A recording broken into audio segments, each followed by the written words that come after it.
Hello students, today we have to study about conductors and insulators. तो conductors क्या होते हैं, इंसुलेटर्स किसे कहते हैं, कंडक्टर और इंसुलेटर इन दोनों के बीच में क्या डिफरेंस होता है और उनके एग्जाम्पल्स क्या क्या है, और कंडक्टिविटी जो है to conduct the electric current, कोई भी पदार्थ जो है जो इलेक्ट्रिक करंट को कंडक्ट करता है, इलेक्ट्रिक करंट उसमें से पास होता है, तो ये किस पे डिपेंड होता है, इन सब के बारे में हमको इस वीडियो में जानना है। तो अंत तक इस वीडियो को आपको देखना है, और अंत तक अगर आप इस वीडियो को देखते हैं तो आपको सब जो डाउट्स है कंडक्टर और इंसुलेटर्स के बारे में सभी क्लियर हो जाएंगे। अभी यहाँ पे देखिए एक मैंने सर्किट बनाया है, तो सर्किट में क्या क्या है, इलेक्ट्रिक सेल है, एमीटर है, और यहाँ पे जो है यहाँ पे दो कंडक्टिंग वायर जो है उसको मैंने जगह रखी है, they are not connected with each other, therefore a and b is the gap in a circuit में यहाँ पे गैप है। तब यहाँ पे क्या करना है, अभी हमने एक 4 रॉड लिए, एक पहला कॉपर का है, दूसरा एल्यूमिनियम, तीसरा ग्लास और चौथा है रबर का। First I am going to connect this copper rod here, copper rod को मैं यहाँ पे कनेक्ट करता हूँ। सपोज यहाँ पे हमने इलेक्ट्रिक बल्ब जो है इसको भी लगा लिया है, तो जब मैं कॉपर रॉड को यहाँ पे लगाऊंगा, when copper rod is attach in between A and B, electric current starts to flow from positive to negative terminal of the battery and the bulb glows. आ गया समझ में। अब कॉपर रॉड को निकालता हूं मैं, और वहां पे मैंने क्या अटैच किया, एल्यूमिनियम रॉड को अटैच किया। When I attach the aluminium rod, what happens, electric current flows, bulb glows. Electric current flow होता है, बल्ब जो है वो ग्लो होता है, लाइटेड होता है। तो उसकी वजह से हमें पता चलता है कि जब हमने कॉपर और एल्यूमिनियम रॉड को अटैच किया तो वहां पे इलेक्ट्रिक करंट फ्लो होता है।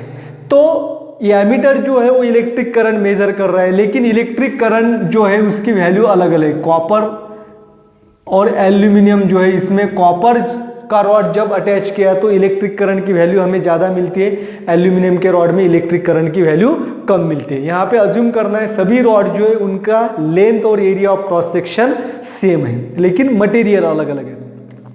तीसरे कंडीशन में हमें क्या करना है कि ग्लास रॉड को अटैच करना है। When we attach the glass rod at that time bulb does not glow, bulb यहाँ पे ग्लो नहीं होता। तो इसका अर्थ क्या है कि ग्लास रॉड को जब अटैच किया है तो इलेक्ट्रिक करंट फ्लो नहीं हो रहा है।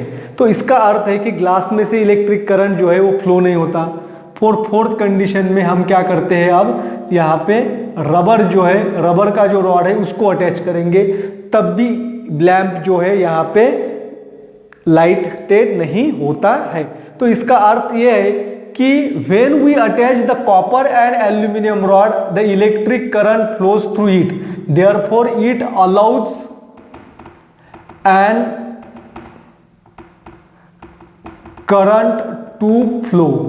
तो इसमें से इलेक्ट्रिक करंट फ्लो होता है। तो इलेक्ट्रिक करंट फ्लो होता है मतलब क्या, electric current is the flow of electron, that is flow of charge. तो इलेक्ट्रिक करंट जो कॉपर और एल्यूमिनियम से इलेक्ट्रॉन्स फ्लो होते हैं, there are called as, copper and aluminium are called as conductor. Conductor means it conducts, it allows the electric current to pass through it, यानी कि उसमें से इलेक्ट्रिक करंट को जाने देता है, इलेक्ट्रॉन्स को जाने देता है, तो वो क्या हो गए, कंडक्टर हो गए। तो ग्लास और rubber rod cannot allowed, it does not allows the electric current to flow it means that इसमें से इलेक्ट्रिक करंट यानी इलेक्ट्रॉन्स जो है वो फ्लो नहीं होते, therefore they are called as insulators। तो ये इंसुलेटर्स और कंडक्टर के बारे में अब तक हमने पढ़ा था।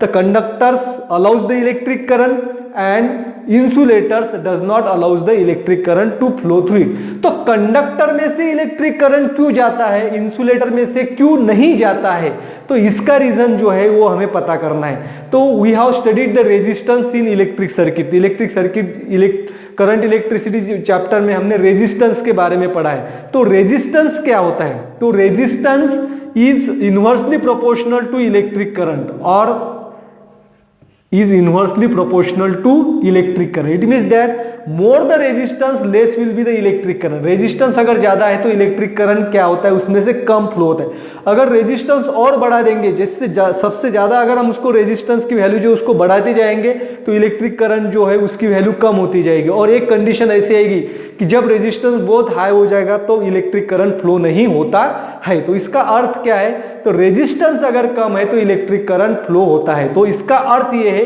कि जो कंडक्टर जो है कॉपर और एल्यूमिनियम इनका रेजिस्टेंस लो है और ग्लास और रबर इनका रेजिस्टेंस जो है वो हाई है। तो कंडक्टर किसे कहते हैं, तो conductor are the substances which have very low resistance, which have very low resistance। और इंसुलेटर्स क्या होते हैं, insulators which have very high resistance। very high resistance इसका अर्थ क्या है, it has extremely high resistance।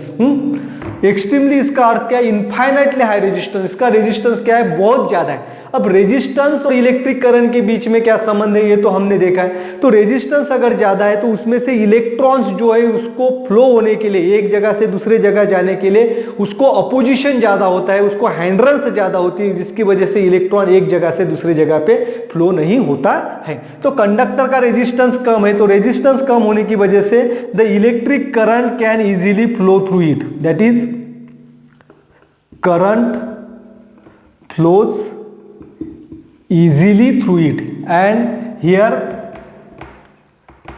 current cannot flow easily through the insulator। तो insulator में से इलेक्ट्रिक करंट फ्लो नहीं होता क्योंकि इनका रेजिस्टेंस ज्यादा होता है। तो रेजिस्टेंस जो है वो किस पे डिपेंड होता है, अब यहाँ पे आप डायग्राम के अंदर देख पा रहे हैं, तो कंडक्टर्स का एक चार्ट बनाया हुआ है और इंसुलेटर का एक चार्ट बनाया हुआ है।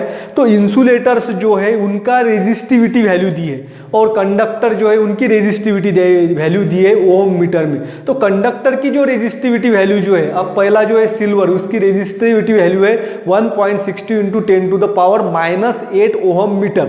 उसके बाद है copper 1.62 into 10 to the power -8 ohm metre. तो ये रेजिस्टिविटी जो उनकी बहुत कम है, तो रेजिस्टिविटी कम है तो उसकी वजह से मटेरियल का रेजिस्टेंस भी कम होता है। तो रेजिस्टिविटी के बारे में हमने पढ़ा है, resistivity is the material specific, material अगर चेंज होता है तो रेजिस्टिविटी भी चेंज होती है। तो जो इंसुलेटर्स है उनकी रेजिस्टिविटी कम है, उसकी वजह से उनका रेजिस्टेंस भी कम है। और कंडक्टर जो है इनकी रेजिस्टिविटी वैल्यू आप देखिए, तो सबसे पहले जो यहाँ पे दिया हुआ है वो है ग्लास। तो ग्लास की रेजिस्टिविटी है 10 to the power 12 to 10 to the power 14 plus में ओहम मीटर।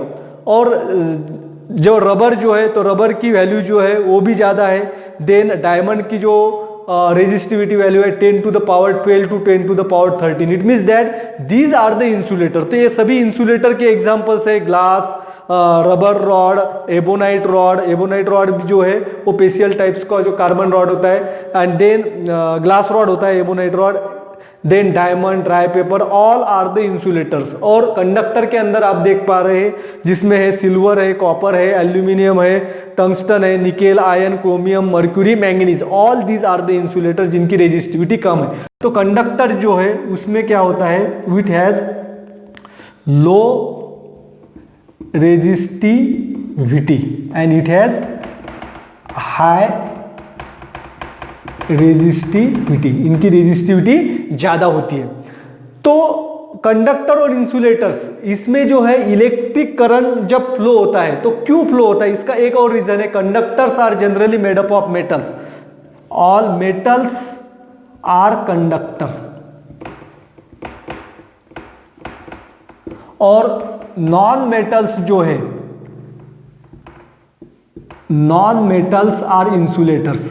नॉन मेटल्स क्या है, इंसुलेटर्स है। तो कंडक्टर के अंदर क्या होता है, फ्री इलेक्ट्रॉन्स होते हैं। तो फ्री इलेक्ट्रॉन्स क्यों होते हैं इसके बारे में भी हमने पढ़ा है पिछले वीडियो में, आप उसमें देख सकते हैं। तो फ्री इलेक्ट्रॉन्स जो है एटम के अंदर जो आउटर मोस्ट सेल में जो इलेक्ट्रॉन्स होता है उसे वैलेंस इलेक्ट्रॉन कहते हैं। और कंडक्टर के अंदर वो वैलेंस इलेक्ट्रॉन क्या होता है, फ्री होता है, क्योंकि न्यूक्लियस के साथ उसका अटैचमेंट कम होता है। इसकी वजह से it can easily move from one place to another place. लेकिन इंसुलेटर के अंदर ऐसे नहीं होता। तो एटम के अंदर जो वैलेंस सेल में जो भी इलेक्ट्रॉन्स होते हैं नॉन मेटल्स में, तो वो इलेक्ट्रॉन्स है वो न्यूक्लियस के साथ बाउंड होते हैं, उनमें इलेक्ट्रोस्टैटिक फोर्स ऑफ अट्रैक्शन ज्यादा होता है, उसकी वजह से वो इलेक्ट्रॉन्स फ्री नहीं होते, उसकी वजह से इंसुलेटर्स में इलेक्ट्रॉन्स जो है वो फ्री इलेक्ट्रॉन्स नहीं होने की वजह से चार्जेस उसमें नहीं होते। तो conductors have free electrons in it and they do not have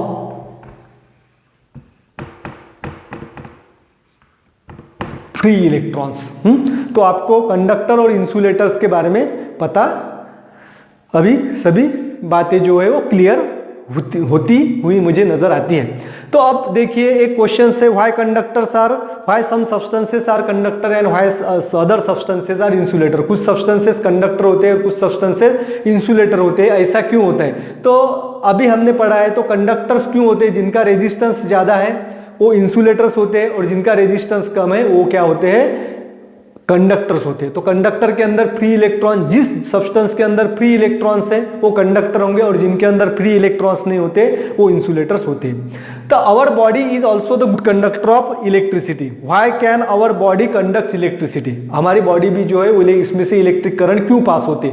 तो अभी हमने देखा है जब कॉपर रॉड अटैच किया था तो उसमें से इलेक्ट्रिक करंट फ्लो हुआ, क्योंकि कॉपर के अंदर क्या है? Free electrons. तो इलेक्ट्रॉन्स क्या होता है? इलेक्ट्रॉन्स के ऊपर निगेटिव चार्ज होता है, तो इलेक्ट्रॉन्स आर चार्ज कैरियर, और जब इलेक्ट्रिक करंट फ्लो होता है तो चार्जेस मूव होते हैं। इलेक्ट्रिक करंट फ्लो होता है तो चार्जेस मूव होते हैं। तो हमारे बॉडी में से इलेक्ट्रिक करंट फ्लो अगर होता है तो हमारे बॉडी के अंदर भी चार्जेस होने चाहिए। तो हमारे बॉडी के अंदर जो सेल्स है, तो सेल्स के अंदर क्या होते हैं? चार्जेस होते हैं। हम अलग अलग तरह के सॉल्ट्स हमारे बॉडी के अंदर लेते हैं। फॉर एग्जांपल सोडियम क्लोराइड अगर हम लेते हैं तो सोडियम क्लोराइड जो है वो डिसोसिएट्स होके हमारे सेल के अंदर उसमें सोडियम और क्लोरीन आयंस तैयार होते हैं। अब ये आयन जो है, आयन के ऊपर क्या होते हैं? चार्जेस होते हैं। तो ions are the charge carrier. तो इसका अर्थ क्या है? हमारे बॉडी के अंदर चार्जेस होते हैं, और यही चार्ज है जिसकी वजह से हमारे बॉडी से इलेक्ट्रिक करंट फ्लो होता है। That is why human body is a good conductor of electricity.